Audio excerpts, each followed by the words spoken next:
मान सम्मान दिया है, मैं आप लोगों का दिल से धन्यवाद करता हूँ। और आप लोगों के लिए बड़ी एक अजीब बात होगी कि मैं इस शाखा का सदस्य भी हूँ और सबसे पहले मुझे स्टेज पे बोलने का मौका मिला था वो मेरे गुरु है श्रवण सिंगला जी। उन्होंने पहली बार मेरे को माइक पकड़ाया था कि बोला शुरू हो जा आज से। उस दिन शुरू हुआ था और मैं आज तक रुका ही नहीं। इन्होंने मेरे को बताया कि जब तक आप स्टेज पे नहीं बोलोगे, मैं मना कर रहा था मगर जी मैं तो आज तक बोला ही नहीं कहीं। बोले आप बोलिए, आप धीरे धीरे बोलते जाओगे तो कॉन्फिडेंस आता जाएगा। और उसके बाद देखिए 8 महीने में सारा ही सिस्टम बदल गया। इतना बोल लिया कि विधायक बन गया। क्योंकि ये राजनीति सिर्फ बोलने की है कि आप कैसे बोलते हो, लोगों का दिल कैसे जीतते हो, आपके काम कैसे हैं, तो यही राजनीति है। लेकिन मैं राजनीति की बात नहीं करूंगा क्योंकि मंच राजनीति का नहीं है, परिवार मिलन का है। मैं अपनी वाइफ से ही बोलता हूं कि भाई आप आइए, मेरे को हर बार बोलते हैं कि भाई आप अपनी फैमिली को लेके नहीं आते। एक्चुअली मेरी वाइफ भी बिजनेस वूमैन है, वो वहाँ पे मेरी इतनी बिजी रहती है कि टाइम नहीं मिलता। और मैं कोशिश करूंगा कि अगला जब भी प्रोग्राम होगा मैं उनको जरूर लेके आऊँगा, क्योंकि उनको भी पता चले कि मेरी जो राजनीति की शुरुआत कहाँ से शुरू हुई थी और किन्होंने मुझे बोलना सिखाया था। तो कोशिश करूंगा अगली बार वो भी आए। और मैं आप लोगों से एक प्रॉमिस भी करूंगा कि आप लोगों ने जो मुझे मान सम्मान दिया, जो यहाँ बुला के, इस मान सम्मान को कभी कम नहीं होने दूंगा। और अपने पूंडरी शहर को, फतेहपुर शहर को, पूंडरी हलके को मैंने नंबर 1 बनाने का जो बीड़ा उठाया हुआ है वो मेरा जुनून भी है। और मैं अपने देश को मैं बहुत तरक्की करते देखना चाहता हूँ। मेरा कोई राजनीतिक कैरियर नहीं था, ना मुझे राजनीति में आना पसंद था, मैं राजनीति से बहुत दूर था। लेकिन ये था कहीं ना कहीं कि मेरा देश तरक्की कैसे करेगा, मेरा देश आगे कैसे बढ़ेगा, क्योंकि हमारे बच्चों को भी हक है एक डेवलप कंट्री का सपना देखने का, कि वो भी डेवलप कंट्री में उनके सपने पूरे हो सके। इसलिए मैंने भी राजनीति में कदम रखा। लोग बोलते थे कि भाई राजनीति दलदल है, तो मैं क्या, फिर अगर दलदल है तो फिर कहना भी नहीं चाहिए। अगर दलदल को दूर करना है तो उसमें आके हमें ऐसे काम करने चाहिए जो हमारे समाज के हक के हों, हमारे समाज के लिए हों।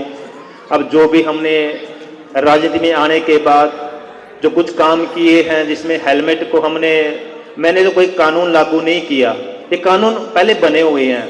मैंने तो सिर्फ उनको ये बोला है कि इनको आप फॉलो कीजिए। और वो जो हेलमेट है वो सिर्फ मेरी कोई सुरक्षा नहीं है कि मुझे कोई फायदा होगा, सिर्फ ये हमारे बच्चों की सुरक्षा है। क्योंकि आप देखिए आजकल किसी पे 1 बच्चा है, किसी पे 2 बच्चे हैं, इससे ज़्यादा तो शायद ही किसी परिवार में हो। और वो जिस परिवार के साथ कोई ऐसा हादसा हो जाता है, सोचिए उसके परिवार के पास क्या बच जाता है। अगर यकीन मानिए बच्चे ही हमारी दौलत है। अगर हमारे बच्चे अच्छे से लिखें, पढ़े, आगे बढ़े, संस्कारी बने, तो समझे कि हम सबसे बड़े अमीर हैं। अगर बच्चे ही हमारे संस्कारों में नहीं है, हमारे कहने में नहीं है, तो हम कितना भी पैसा कमा ले सब चला जाएगा। तो अपने बच्चों पे ध्यान रखें, अपने बच्चों की एक्टिविटी को नोट करें, वो कब जाते हैं कब आते हैं, उसके हाव भाव। आपको पता है आजकल नशा भी बहुत फैला हुआ है, हमारी लड़ाई नशे के विरुद्ध भी छिड़ी हुई है, उसमें आप लोग भी सहयोग कर सकते हैं। तो मैं ज़्यादा ना बोलते हुए आप लोगों का यही कहूँगा, दिल से धन्यवाद है आप लोगों का, जो आप लोगों ने मुझे यहाँ बुलाया और इस मंच पे इतना मान सम्मान दिया। और आपकी जो भी मतलब ये अगर जो मांग है, कोई डिमांड है, मुझे बता सकते हो, मैं पूरी जरूर करूँगा। और मैं चाहता हूँ कि जो मैंने एक पॉइंट नोट किया है, पिछली बार हमारी संख्या ज़्यादा थी, अब ये परिवार मिलन में हमारे सदस्य कम क्यों हो गए हैं, ये भी एक सोचने वाला विषय है कि हमें इस फैमिली को बढ़ाना है। एक यही ऐसा मंच है कि जहाँ पे हम सब मिल के अपने दुख सुख एक दूसरे से शेयर कर सकते हैं, बता सकते हैं। तो ऐसे प्रोग्राम होने चाहिए, ज़्यादा से ज़्यादा होने चाहिए, ताकि क्योंकि आजकल देखो हर घर में टेंशन है, किसी को काम की टेंशन, किसी को नौकरी की टेंशन, सब जगह टेंशन ही है।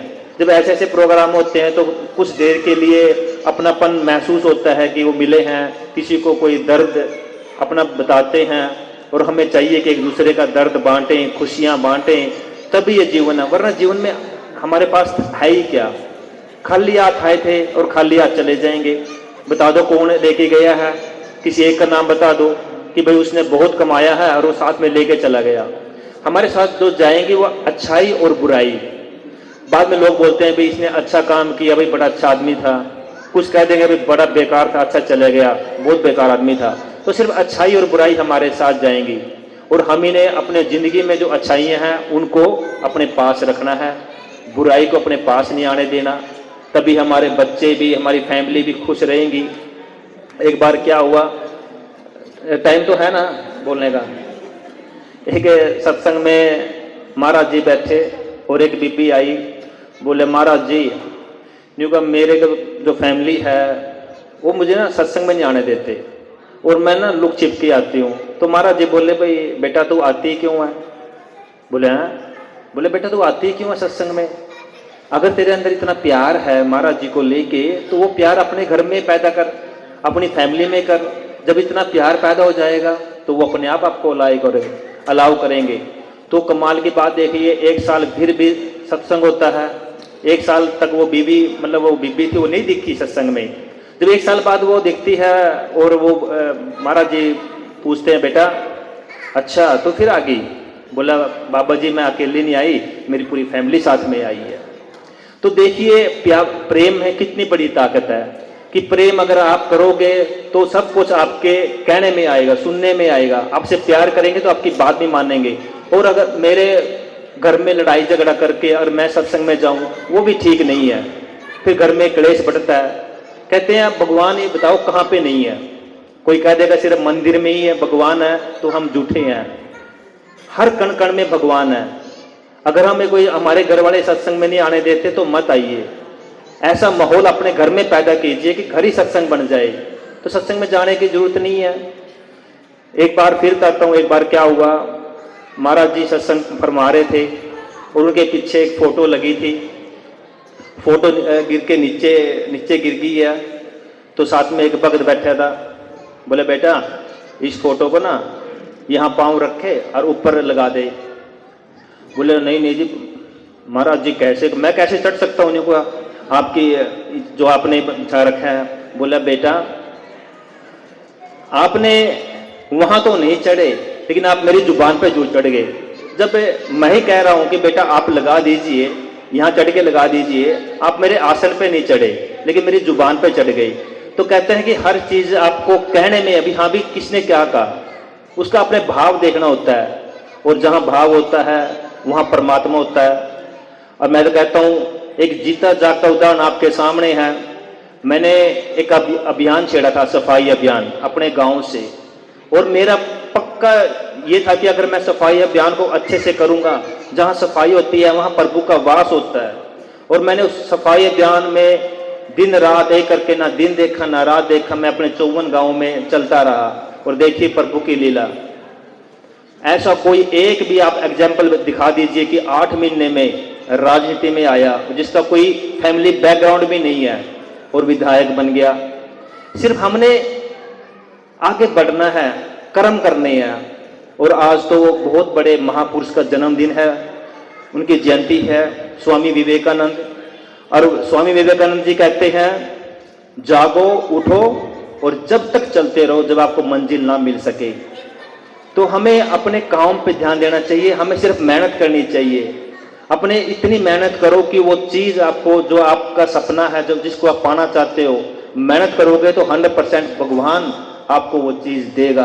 और आपके सामने सतपाल जाम्बा खड़ा है जिसका सपना था कि मैं विधायक बनूं और 8 महीने में विधायक भी बन गया, क्योंकि मेरा सपना था, मैंने सपना देखा था। और सपने को मैं साकार करने के लिए मैंने दिन देखा नहीं रात देखा, बस बनना है, करना है, काम करना है। और जब आप दिल और जान से सोचिए, कहते हैं, फिर एक साक्षी सुनाता हूं आप लोगों को। एक बार बुल्ले शाह, कितने जानते हैं बाबा बुल्ले शाह को? बहुत बड़े संत फकीर हुए हैं बाबा बुल्ले शाह। एक बार बाबा बुल्ले शाह 4 दीवारी बना रहे थे, उनके हाथ में करनी थी। एक उनका भक्त आया और उनको कहता है कि बाबा जी रब को कैसे प्राप्त कर सकते हैं, ऐसा क्या करूं कि रब मिल जाए? बाबा बुल्ले सा कहता है, बुलिया रब दा की पोना, इधर पुट्टो इधर लौना। बोले जी वो कैसे? भाई दुनियादारी से अपना मोह निकाल दे, उस प्रभु में लगा लो, इतना तो काम है हमारा, और हम इतना ही नहीं कर पाते। अगर आप देखिए हम भजन सिमरन पे बैठते हैं, हमारे ख्याल इतनी दुनिया में फैले रहते हैं, इतने फैले रहते हैं, हम उन ख्याल को समेट नहीं पाते, क्योंकि हमारा ख्याल दुनिया में फैला हुआ है। भगवान मांगते क्या हमसे? सिर्फ टाइम और भजन सिमरन। तो शायद मैं ट्रैक से दूर चला गया, तो यही कहूंगा सबसे कि आप लोगों ने बुलाया, मान सम्मान दिया, बहुत बहुत धन्यवाद, शुक्रिया, धन्यवाद।